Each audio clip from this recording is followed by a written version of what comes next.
On live stream, I think we are closing in close to 300 real money fantasy football drafts. Now, of course, that's not all on this channel, but regardless, I am going to be happy to dive into one of these here. Looks like this window is set up a little bit differently. Let me switch this over for everyone.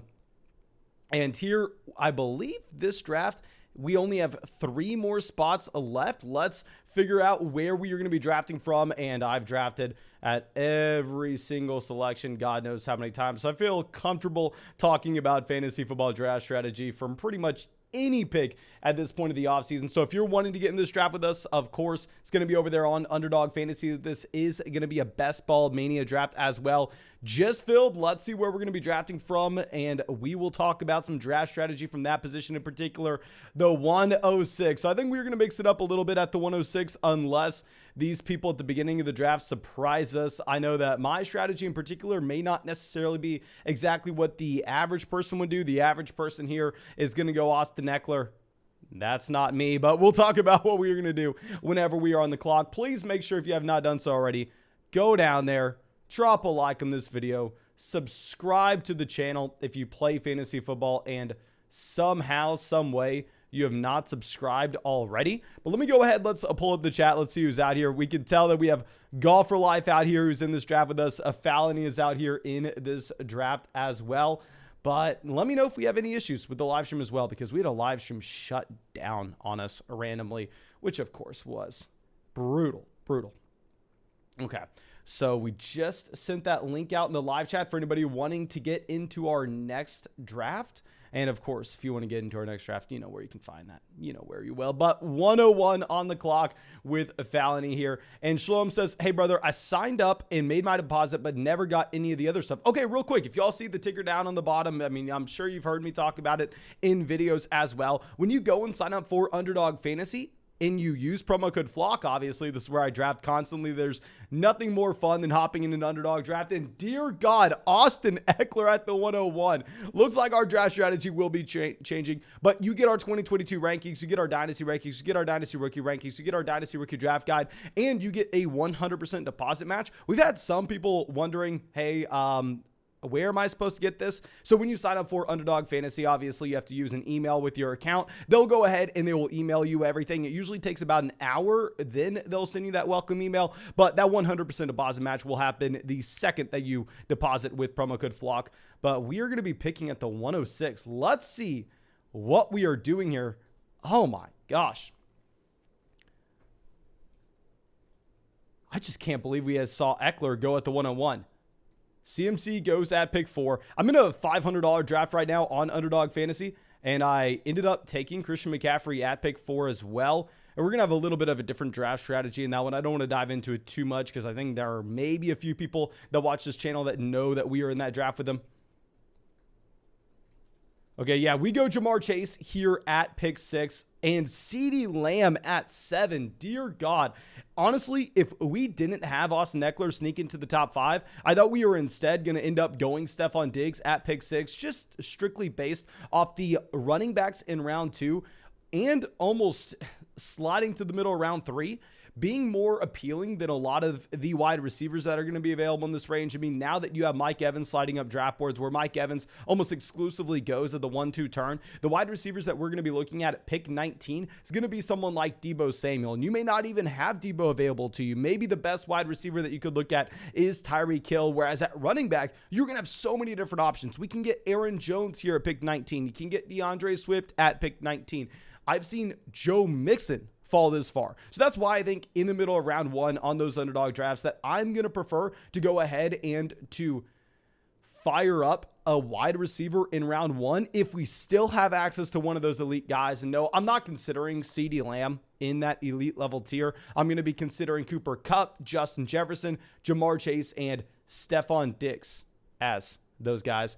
And Devontae Adams, Travis Kelce go at the 1-2 turn. I like starting with Devontae Adams and Travis Kelce. If that's going to be your build, you can end up seeing James Conner making it back to you at pick 36, which, of course, that is going to be exciting as well. Okay. CC Play says, can we get a sneak peek into the Bulldog draft? Okay, that's the $500 draft we're doing over there on Underdog. And I'm going to be live tweeting out our selections in that. It's going to be a slow draft. So I entered the draft yesterday and I've only made one pick. The one pick was Christian McCaffrey at pick 4. Hopefully I have another pick that we can make by tonight. If not, I'm going to be pretty damn upset, but I will be tweeting out as we make those selections. Okay, so here you have DeAndre Swift, Aaron Jones, Mark Andrews as the best available players according to ADP. This is what I was talking about, looking at the wide receivers in this range. I mean, I would even prefer someone like Saquon Barkley over Deebo Samuel in a lot of these drafts. So it would be difficult for us to go ahead and to take Deebo here. Now, maybe we just end up doing it, looking at the running backs that we could grab in middle round 3 as well. So let's just sit here and think about this in a second. So round 3, when this comes around, and let's also look at what people did elsewhere. 9 times out of 10, I'm going with an Aaron Jones. I'm going with the DeAndre Swift here. Let's go ahead. Let's take Deebo Samuel and try to mix it up here from pick 6. We'll try to go back-to-back receiver. I'm not in love with Deebo Samuel here at this selection. Obviously, this is the wide receiver 3 on a points per game basis from this past season. He's still on his rookie contract. Hopefully, by the time you're watching this live stream, maybe that Deebo Samuel is actually signed to his second deal. I'll say, I think a large reason that Deebo Samuel has not signed his extension yet and why there's still some rumors, yada, yada, yada, that he may get traded. It's not going to happen. But he's going to training camp. I think he is just waiting, and the 49ers are waiting for them to ship Jimmy Garoppolo and his contract to another organization. Once you have Jimmy Garoppolo gone, then I think this team's going to have the capability of going out of their way and to pay the man Deebo Samuel, because they'll have Trey Lance on a rookie deal. I think they'll easily be able to. Okay. So Snowden says, question, how do we get into your next lobby? I click on the link and it takes you to the overall lobby. Okay, so if you want to get into our next draft, just click on that link, sign up for Underdog Fantasy, and then whenever we hop into a draft at the beginning of the live stream like we just did, and I say, hey, we are getting into a Best Ball Mania draft, then you go enjoy the Best Ball Mania lobby. Okay, but now let's see what happens here. Pick 28, 29, and 30. I have been drafting Alvin Kamara in some of these, and I would not recommend someone in a regular fantasy football draft that you're just playing in your 12-team league, you're just playing with your buddies, to go ahead and draft Alvin Kamara here. The possibility that he is suspended for the full 6 games, the possibility that he misses a large chunk of the season really makes it where I wouldn't even consider Alvin Kamara in a regular format until round 4. However, this is going to be a slightly different league overall whenever you're looking at the fact that weeks 15, 16, and 17 matter so much for your overall expected value and the return that you can get with this team. So maybe we decide to go Kamara here. If not, let's look at the pick range that we'll be seeing in our next one.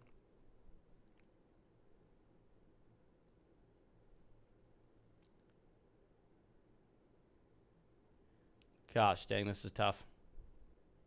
We'll go ahead. We'll take Alvin Kamara. We'll let it run down. Here with Kamara, like I said, he is going to miss the beginning portion of your season. In a regular fantasy football draft, you cannot take Alvin Kamara here.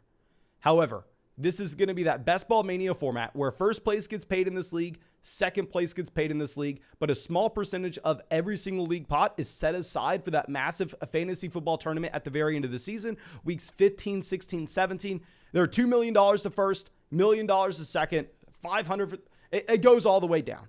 So here I am going to be prioritizing trying to bring in production for that week 15, 16, 17 stretch. And also there's that outside chance that Alvin Kamara isn't going to be suspended for 6 weeks. Now that's the expectation. Maybe he gets suspended 4, maybe he can appeal it down to 2.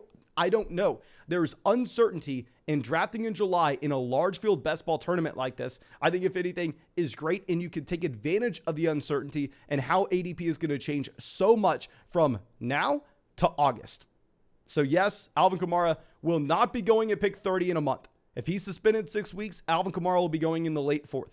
If he's suspended 2 weeks, if he's not suspended, which is unlikely, but it is in the range of outcomes, in that case, Alvin Kamara will be a mid-second round pick. Alvin Kamara will be going back-to-back with Aaron Jones. So I'm trying to take advantage of the volatility when we're drafting in July in large field best ball contests, large tournaments, trying to go for the top 1 percentile outcome.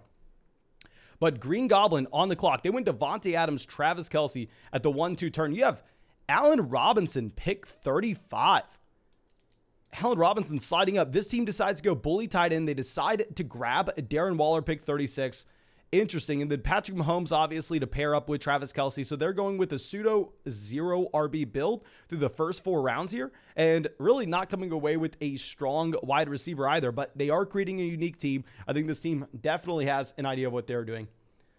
Okay, so let's slide this next pick up. Try to figure out where J.R. Fran going. They took Allen Robinson. They now go ahead and take Kyle Pitts. Kyle Pitts would have been my selection if we didn't go with Alvin Kamara in round 3. To see Kyle Pitts fall to pick 38 is legitimately absurd.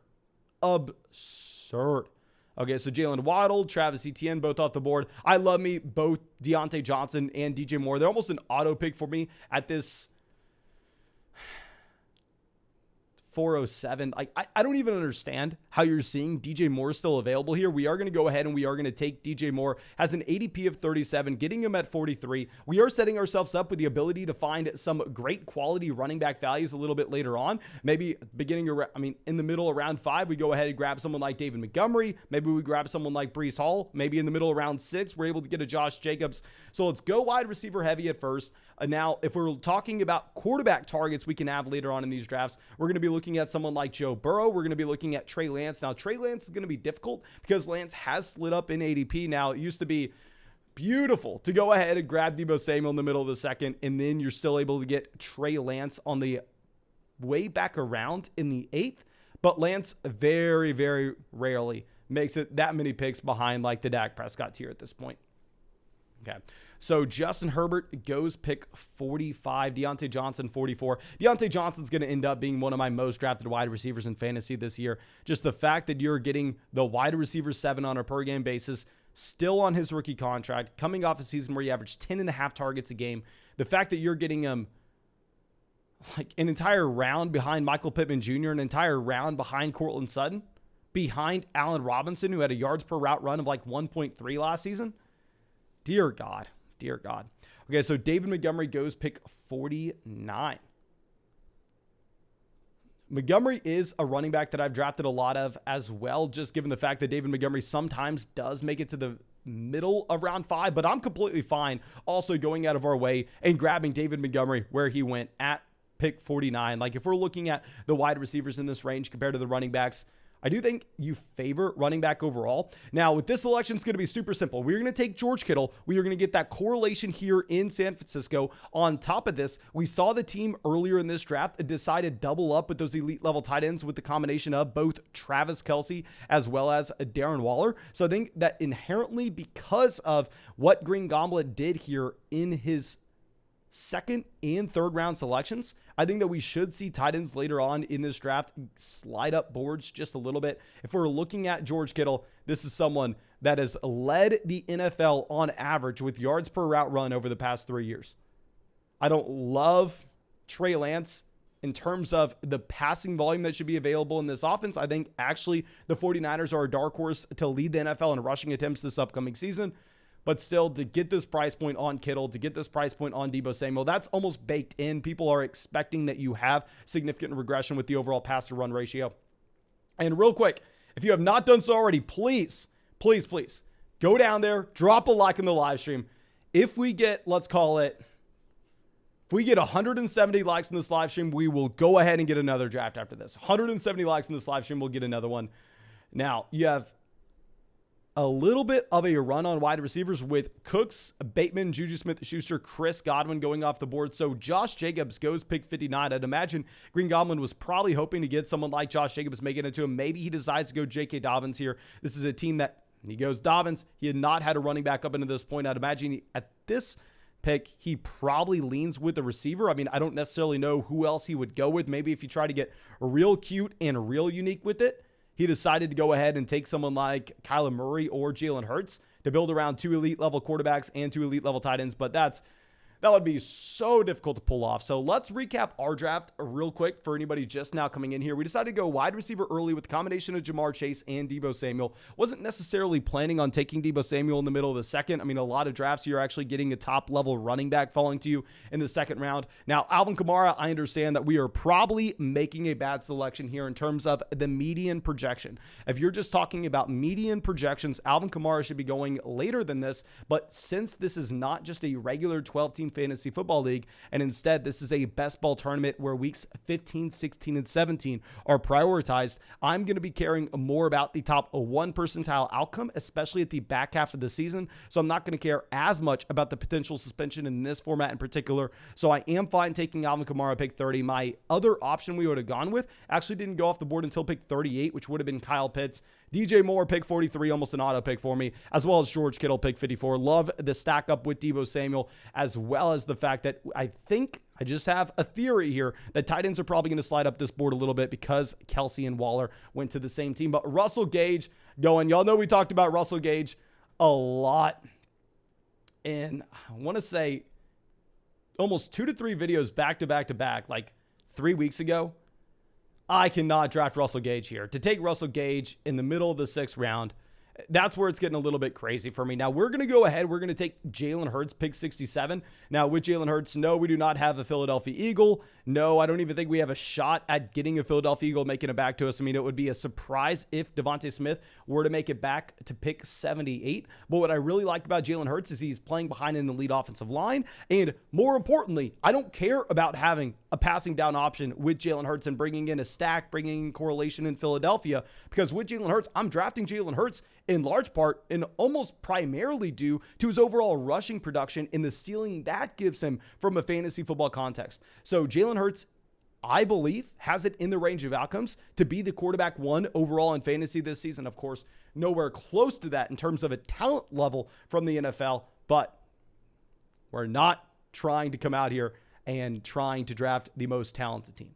We are trying to score these fake points, these fantasy points, and rushing has such a large part in that. And also, he's in a great situation, adding a top 5 wide receiver. I mean, a top 3 wide receiver in terms of yards per route run, and A.J. Brown to this offense this upcoming season. You have Devontae Smith going into year 2. You have Dallas Goedert, historically speaking, a very efficient tight end as well. You have arguably the best offensive line in the NFL. Completely fine taking Jalen Hurts here. You have Adam Thielen, Michael Thomas going at the 6-7 turn. So obviously we don't get Devonta Smith making it back to us at pick 69, but that was almost baked into our expectations that we weren't going to get Smith back. Now let's see what happens here, pick 78. I know a lot of people probably make the argument, Mason, you took Jamar Chase. You should go ahead and you need to draft Joe Burrow on this team in the 6th round. Hell, I am fine not necessarily doing that, given the fact that every team in this contest that drafts Jamar Chase is pretty much getting Joe Burrow. And if we have a value falling to us in Jalen Hurts, I think that will be more of a unique combination. And like I said, I think Jalen Hurts can get there and be in the winning lineup despite us not having one of his pass catchers in this team.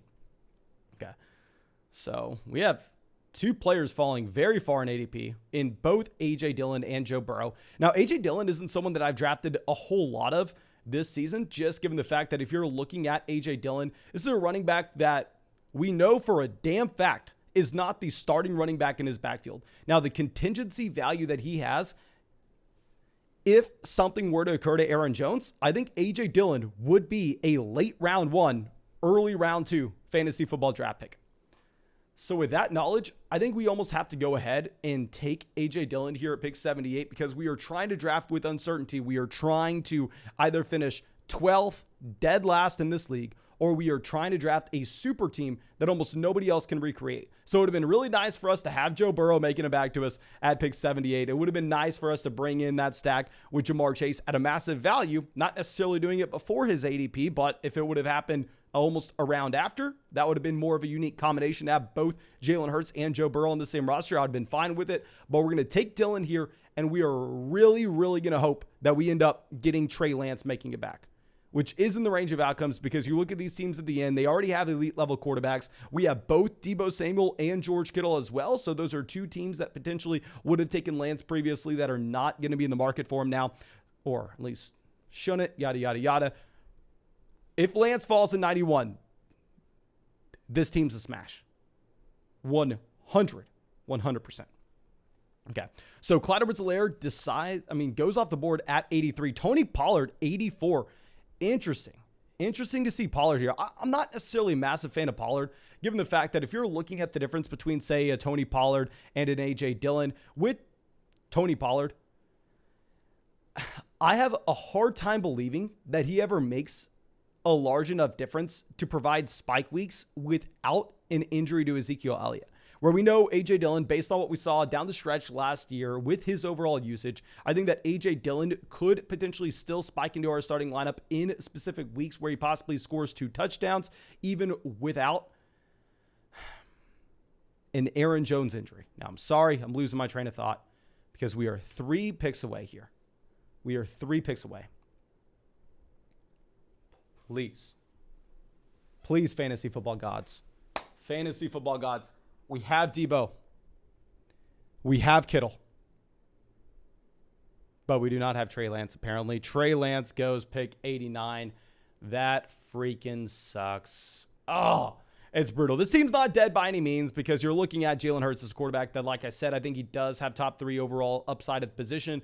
I'm not going to be considering a quarterback here. Melvin Gordon goes pick 90. That's going to be early for Melvin Gordon. I like Melvin Gordon as a target in later on in drafts here in the middle of the 8th round. I do think that's going to be a little bit rich. So we are going to go ahead and take TJ Hawkinson. A, he's a value according to his ADP. B, I think if we take Hawkinson here, actually, I will say, I know if we take Hawkinson here, we are only going to have to go ahead and we're only going to have to draft 2 tight ends. And also, like we said earlier, I think that tight ends later on in this draft room in particular, maybe slide up draft boards, given the fact that you have this team here going Kelsey and Darren Waller on the same roster, going with a bully tight end approach. We're going with a pseudo bully tight end approach with a combination of George Kittle, TJ Hawkinson. Now, if you were to make an argument saying, Mason, this is a bad pick, you need to make sure that you have it in your back pocket where you could have gone with a Dallas Goedert at pick 102. Yes, I agree with you. Maybe we should have just gone ahead, taken a different position over tight end, passed on TJ Hawkinson for someone that I don't want to say is in the same tier, but at least in a comparable boat in Dallas Goedert. And we could have had that stack in there with Jalen Hurts. But just the opportunity cost that I'm seeing at wide receiver, at running back. I mean, I think the running backs or receivers that we're going to have available to us at pick 102 is almost going to be identical to what we would have taken at pick 91. And I don't even know if we're guaranteed to get Dallas Goedert making it back to us at 102. But if Goddard were to fall to pick 102, we can safely say that my TJ Hawkinson selection was a mistake. But let's see what actually happens. So Falani decides to go Aaron Rodgers, pick 96, reaches on Rodgers here, and then takes Marquez Valdes-Scantling, pick 97 at ADP, is yet to draft a tight end. Yeah, you have 3 of these 4 teams with no tight end on their roster so far. So I wouldn't be surprised if they go out and they decide to take Dallas Goedert. Kenneth Walker off the board, 92. Matthew Stafford's not even going to be in consideration for me here.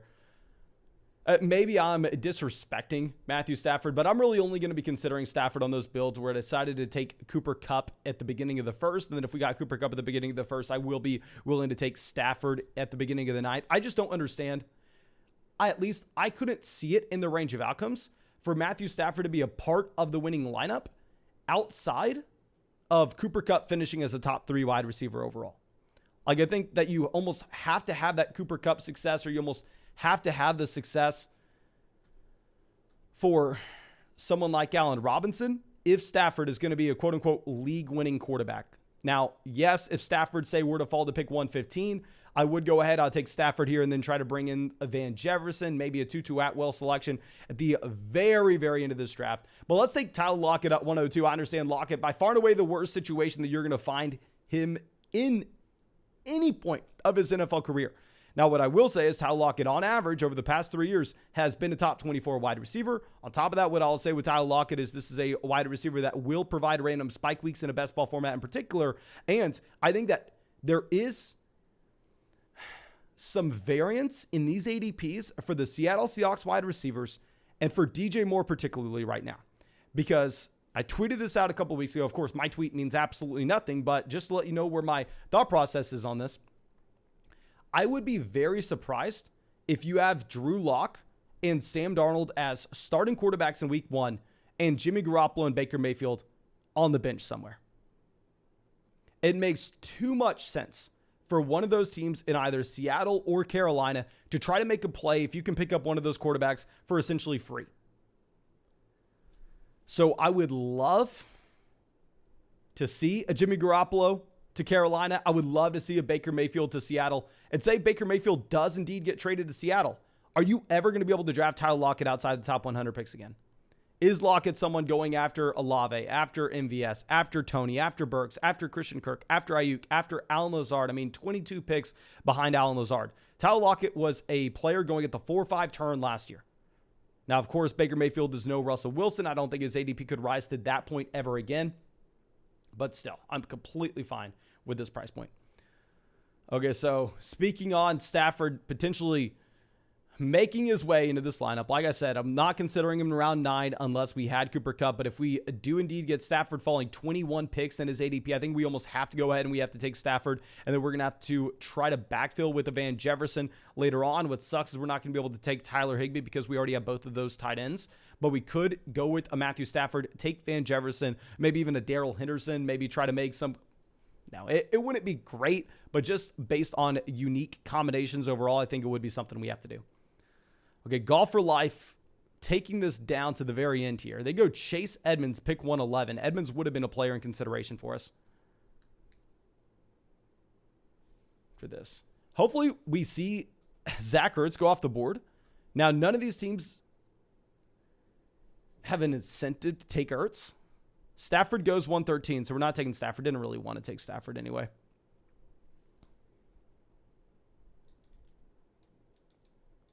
We can't take Zach Ertz. That's obvious. I would be interested in Tyler Boyd here. We have Jamar Chase on this roster as well. Maybe we can make this bet, say, hell, this is the roster that T. Higgins goes down for the year. T. Higgins goes down for the year. You have Jamar Chase becoming the wide receiver 1 overall. You have Tyler Boyd becoming the top 24 option. This is how this team gets here. And if we're looking at Garrett Wilson, I mean, maybe we want to take Wilson so we can potentially grab Zach Wilson if he falls behind his ADP later on. We're going to take Tyler Boyd. Let's go Boyd. Obviously, it'd be more exciting if we had Joe Burrow on this team, but I just like the idea of building in that correlation with that passing offense between the combination of Jamar Chase and Tyler Boyd. And I think it would be possible to see spike weeks from these wide receivers and still have Jalen Hurts in the winning lineup at the best optimal, just because Jalen Hurts has it in the range of outcomes where he could go out there, he could have 90 rushing yards and 2 rushing touchdowns in a given week.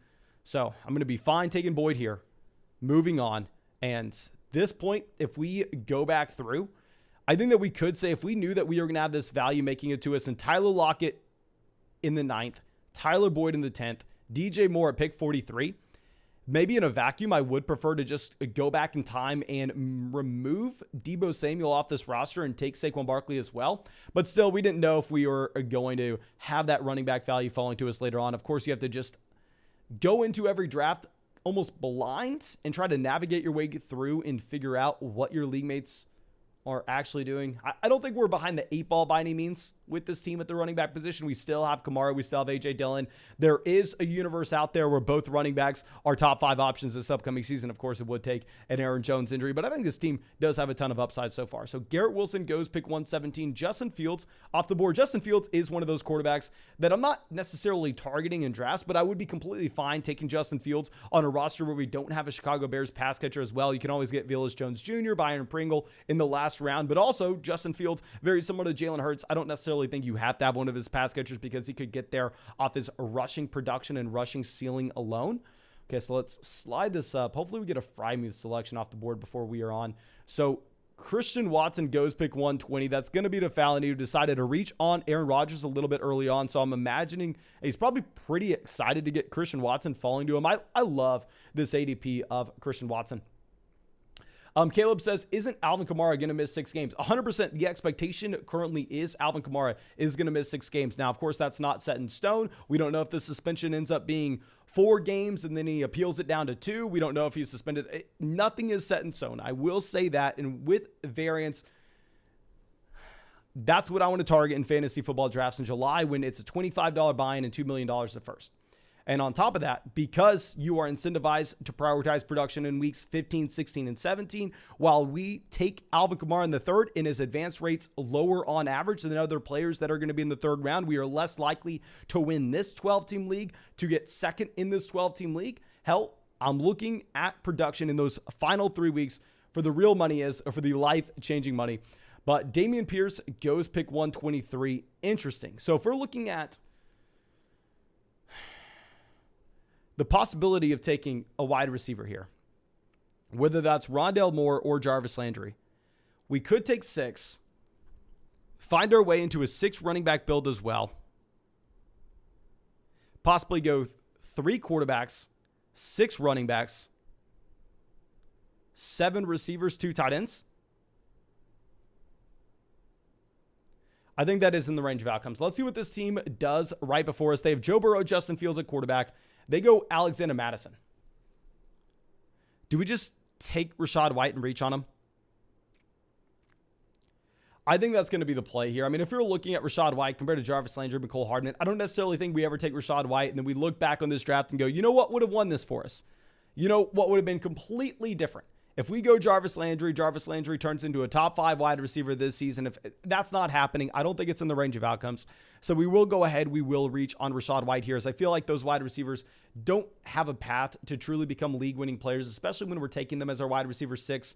And with Rachaad White, this is a running back that should have touches on a week-to-week basis in terms of a small role with Leonard Fournette in that backfield. We've seen this team, 2 years ago, bring in Keyshawn Vaughn. We saw him last year bring in Giovanni Bernard. This is a team that wants to use, I don't want to say a committee, but they want to have specifically a passing down running back that they're able to cycle in specific game environments. Still, Leonard Fournette is going to be the primary driver of the football in the passing game as well. But I think Rachaad White will have a role. Also, if you just look at the touches that are lost in this offense, not even with Gronk, Antonio Brown, and injured Chris Godwin, but also with Ronald Jones leaving, I think Rachaad White will have a week-to-week role and upside for more if Leonard Fournette were to go down. I think he could have it in his range of outcomes to become a truly elite winning running back in an offense that is missing some passing down weapons. That should be top 5 in the NFL in overall passing yards.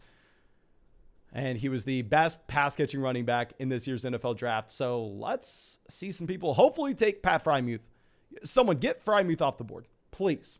Please. We have no interest in Freiermuth. We have no interest in Cole Kmet. Now, it looks like the team right before us has both the combination of Dalton Schultz and Zach Ertz. I don't know if they plan on going with the third tight end. Golfer Live takes Pat Freiermuth. Okay, that's going to help us out here. I don't really have any interest in Tua Tagovailoa either. I think this is a team that we're almost committed to that 3 quarterback build. If we're looking at quarterbacks that we can get later on that would build in some correlation to this team, obviously Brady, Burrow, Lance. Those guys are not going to be available, but we could potentially go ahead and say grab a Jameis Winston and then grab a Jared Goff and then turn this into a 3 quarterback build, which I'd be completely fine with. But now I am going to be fine with whoever they leave us between Jahan Dotson or Isaiah Spiller. Go to the comment section right now. Go to the live chat. Please spam the chat. Spam it right now. Who do you want between Jahan Dotson and Isaiah Spiller? It's up to y'all. At running back right now, we have Kamara, A.J. Dillon, Rachaad White. At wide receiver, we have Jamar Chase, Deebo Samuel, DJ Moore, Tyler Lockett, and Tyler Boyd. Okay, Caden saying Isaiah Spiller. Everybody's saying Spiller. I wasn't going to listen to Caden because obviously Caden's going to go out there for those Los Angeles Chargers. But we have the majority of y'all spamming Isaiah Spiller, so we will go ahead and we'll take him. Very similar story to what we're going to be looking at with Rachaad White, in my opinion. You're looking at a running back that's going to be in a pseudo committee in one of the league's best offenses that has a very good receiving skill set and upside if the starter were to go down in front of him. No, I'm never expecting Isaiah Spiller to be the starting running back in Los Angeles outside of an Austin Eckler injury, but still in a best ball format, you could randomly see Isaiah Spiller fall into the end zone with a healthy Austin Eckler and randomly sliding into your starting lineup. And of course, if Eckler were to go down, I do think Isaiah Spiller has it in his range of outcomes to not become Alexander Madison, never going to be able to handle a workload that heavy, but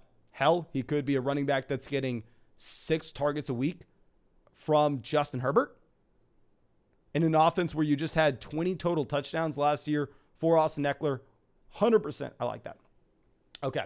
Let me remind everyone, if we get 170 likes in this live stream, we will go ahead and get another draft going out. Thank you so much, everybody. We have Joe says, Mason, you're the man. Thank you for putting so much time into this stuff. Found your content 2 years ago and I've watched every day since. Best fantasy guy out there. Thank you, my man. Thank you. I truly appreciate it. Jacob says, do you not feel comfortable with a 2-quarterback build with Jalen Hurts? I do feel comfortable with the 2-quarterback build in Jalen Hurts if we would have had someone in the Matthew Stafford tier, Kirk Cousins. If we would have had one of those quarterbacks, I would have 100% felt comfortable with that 2-quarterback build. But when our second quarterback is going to be a round 13, round 14, round 15 guy, there I'm a lot more inclined to go ahead and take 3 quarterbacks. And I know, historically speaking, if you're looking at best ball advance rates, maybe you make an argument that that's going to be bad. But what I would say is the wide receivers you used to be able to get here in best ball drafts were significantly better than they are now. Like our opportunity cost is passing on, say, I mean, if we take Jared Goff later on, we're passing on like David Bell. So let's take Jameis Winston here. With Winston, we are going to be getting that correlation in with Alvin Kamara. Maybe when we take Jameis Winston, we should have seen this ahead of time, and we should have taken Jarvis Landry over Rachaad White. I'm not going to overthink it too much. I'm fine bringing in Jameis Winston. I think Winston can get there and have a spike week with Kamara as well. I mean, all you have to see is Alvin Kamara, 2 receiving touchdowns, and Jameis Winston maybe throwing 1 more to Michael Thomas, 1 more to Chris Olave, depending on how that specific week works out. But I think it is 100% in the range of outcomes for Jameis Winston to make that winning lineup with Alvin Kamara alongside him. Okay, so Maddox says, can someone tell me why are the ESPN fantasy drafts ADP screwed up so much? This is the number one thing y'all should go sign up for Underdog Fantasy with. Of course, it's a ton of fun to hop into these drafts. It's a ton of fun to get our rankings, support the show, get a 100% deposit match. Yeah, they're paying you to play fantasy football. But if you go and draft on Underdog Fantasy, this ADP set and just having the knowledge of where these players should go and what certain ranges is so much more efficient than anything else you would ever see. There have been millions of dollars of fantasy football drafts kicked off on Underdog Fantasy, like over the past month. If you're looking at an ESPN app, hell, there are 12-year-olds mock drafting with no money attached to them. So of course the ADP is going to be messed up. Of course there's no solid data there. But if Underdog Fantasy only has real money drafts, there are no mock drafts here. They're all real money leagues. This is going to be a pretty damn good ADP set because nobody's bailing on this draft halfway through unless they really have to. Okay, so Corey Davis, Marvin Jones go at the 13-14 turn. Okay, let's pull this up. Lawrence falling. There's a singular player that I am going to be looking at with this next pick. I really hope we get him. I think it's likely as well. Jay Fran only has 1 quarterback. They go ahead and they take James Robinson. Really interesting Robinson selection. They could have had them in the 15th round if he wanted James Robinson. Jared Goff's still available, right? No, is Goff? No. How does Goff have an ADP of 186 if DeAndre Swift is going in round 2, if Hawkinson's going where he is, if Jameson Williams is going where, if DJ Chark, if Amon, that doesn't make any sense. Like, how does Matt Ryan have an ADP 30 picks ahead of Jared Goff when neither of them provide any rushing upside whatsoever, and everybody is in consensus that the Detroit Lions passing offense is exponentially more appealing? Okay, so Kenneth Gainwell goes. Golf for Life snipes us on him. Kenneth Gainwell was going to be the running back that we were looking at here. Now, let's just stay flexible. Let's pivot. Paulie on the clock. They go Brian Robinson. Okay, let me think through this.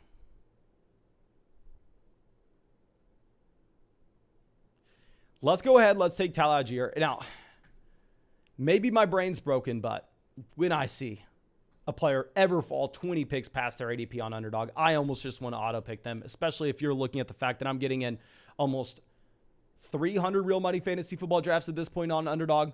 This number is probably going to get closer to 500 by the time we get to the end of this offseason. So I really want to have that diversified portfolio, and we have access to a player at a significantly lower cost than they usually are at.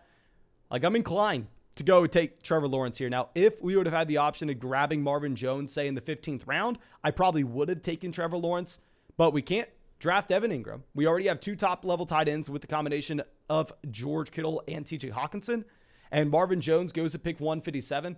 So we're just going to go ahead. We are going to pass on Lawrence. We're going to take Tyler Algier. We have 3 rookie running backs at this point. We have 3 rookie running backs and a running back that's potentially going to miss the first 6 weeks of the season. And then on top of that, we have a running back that is a backup. This team has about the lowest floor you could ever imagine. The lowest floor you could ever imagine. I mean, look at this. I would say it also has a very high ceiling if things were to break right. I think it is going to be a very polarizing team, which is what I prefer in a contest like this. But we have Chase, Debo, DJ Moore, Tyler Lockett, Tyler Boyd at wide receiver.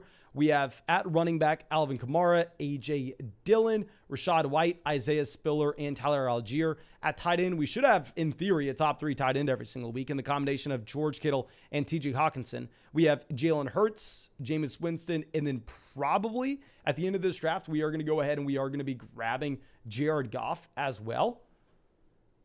So, at what point do I take him? At what point do I say, F the stacks, it doesn't matter? The man has an ADP of 141, and it's pick 174. Marlon Mack goes 172. There will be a quarterback run that happens here. If you go ahead and if you look at these teams that are drafting after us, Pauly, 1 quarterback. Rio, 1 quarterback. Jay Fran, 1 quarterback. And they are going to make up a total of 6 picks between our 2 here. So that does worry me in saying that I think we almost have to take our 3rd quarterback here if we're going to grab one. I mean, there really aren't any running backs that are going to stand out in this range.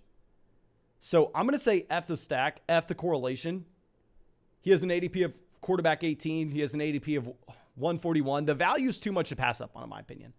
We're going to go ahead. We're going to take Lawrence here. We're going to assume that you have a lot of these other quarterbacks going off between our 2 picks. Maybe I'm wrong, but just looking at the texture of the draft board, I think we have to go Lawrence because I'm not even certain if we were to pass on Trevor Lawrence here, if we were to get Jared Goff coming back to us. Now, of course, it's likely, but it's not even possible. So maybe it's a different equation if we could just guarantee ourselves that if we pass on Lawrence, we 100% get Jared Goff at pick 187. But you already see a couple quarterbacks being drafted. You get Carson Wentz, you get Ryan Tannehill directly after we take Lawrence here. So I think, honestly, we probably made the right pick.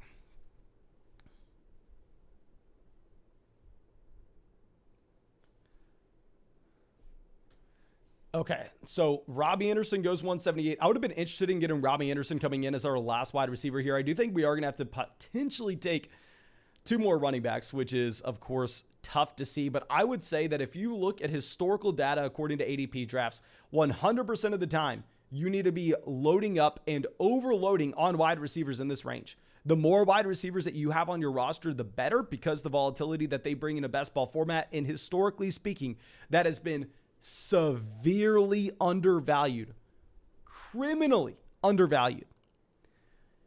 But I think this offseason is a little bit different. I think if you're looking at those historical rates this offseason, it's going to be very difficult to just say you need to blindly take wide receiver and you need to blindly get to, say, 8 wide receivers in every single draft. We're 100% taking 1 more running back. We can potentially grab 2 more.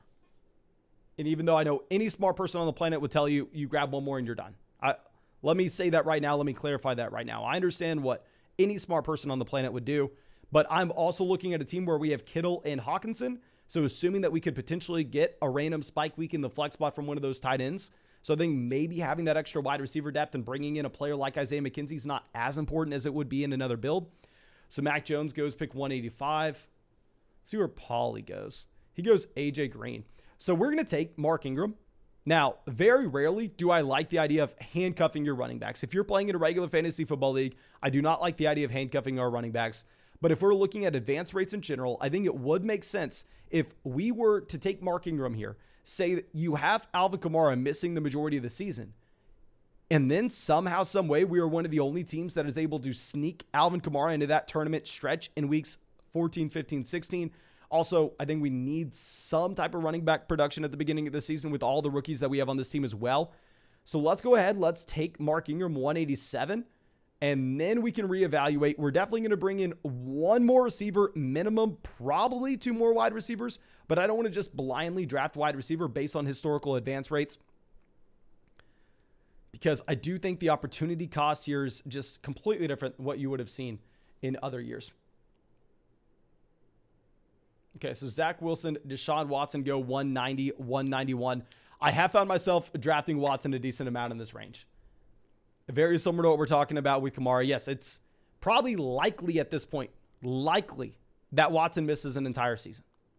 But the outside case, say it's a 5% chance that Deshaun Watson only misses 8 weeks. If it's only a 5% chance that happens, his ADP is fine here, probably a little bit undervalued, because you look at weeks 15, 16, 17, driving so much of the expected value in this contest that I'd be fine with it. But now let's pull up these receivers. FSU Matt has 10 wide receivers, 0 tight ends. What the hell are you doing? And 1 quarterback. This is what I was talking about. Old drafts, you never dealt with this. Old drafts, nobody ever thought that they were going to galaxy brain something so hard that they could draft T. Higgins, Darnell Mooney, Devonta Smith, Hunter Renfrow, Chris Olave, Garrett Wilson, Rondell Moore, Joshua Palmer, KJ Osborne, and Wan'Dale Robinson all on the same team. Okay. So thank you for donating to the pot. Let's see what he does here. Maybe he grabs a tight end. Maybe he grabs a quarterback. But hell, don't be surprised if you see him take Paris Campbell. The team before us went 3 QBs, 3 tight ends, which I'm fine with. Their wide receivers are Jefferson, Pittman, Deontay Johnson, Kadarius Toney, Jahan Dotson. I'd imagine they're probably done at running back. I mean, they have Barkley, Akers, Gibson, Madison, and Gus Edwards as well. So I'd imagine they finish off their draft with 2 wide receivers here. I don't know who they're going to be, but I think it's safe to say that they're getting 2 receivers. FSU Matt goes Austin Hooper as his first tight end. Jimmy says, are you streaming tomorrow? My man, we live stream Real Money Fantasy Football Drafts every single day. Of course we're streaming tomorrow. Okay, so at this point, what could we potentially talk ourselves into? Should we, you know what? We're going to talk ourselves into Laviska Shenault. We have Lawrence. Well, let's take Shenault 198. Yes, there's a chance that we could get him in the next round, but who the hell cares? Are you looking at the players that are on the board right now? Following ADP, trying to squeeze out every last drop of value. Once you get around friggin' 16, 17, and 18, it almost doesn't matter at all. I almost prefer to draft players that aren't being selected in the majority of these contests just because you can have access to maybe someone with a very low ownership in weeks 15, 16, and 17. If they have that one random spike week, that could be interesting. But after we take Visca, you have a Randall Cobb, Kendrick Bourne going off the board. Devin Duvernay, 201. Devin Duvernay is one of my most drafted wide receivers this year. Odell Beckham Jr., 202. Someone that I've had to stop myself from drafting based on some of the yards per route run data that we've looked at as of late. Okay, so let's pull this back around. Davis Mills goes. I know people are going to hate this team so much, but I honestly like it. And I'm just preparing you for maybe a pick that you are not expecting at 211. I know you are potentially going to hate my next pick. Hate my next pick. So far, quarterback, Jalen Hurts, Jameis Winston, Lawrence. Very confident with this quarterback room. Tight end, Kittle, Hawkinson. Very confident with that. Wide receiver, Jamar Chase, Deebo Samuel, DJ Moore, Tyler Lockett, Tyler Boyd, Laviska Shenault. I may have to make a pick and just log off right away so I don't even have to hear the comment section. Let's see what Paulie does.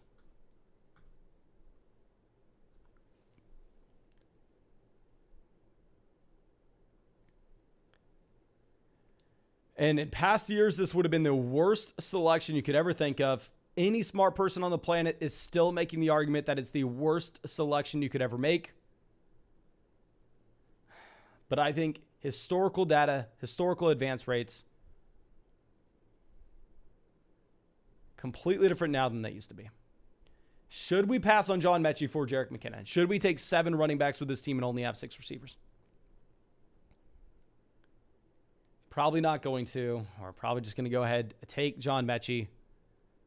I want to try to convince myself to do it, and maybe it would be a very unique team, yada, yada, yada. But no, this team's already reliant that we need to have a breakout early from White, Spiller, Tyler Algier. Which is unlikely, but it would have a ceiling. So let's go ahead. Let's take John Mechie. Let's do the quote-unquote smart thing. Let's try to not galaxy brain ourselves.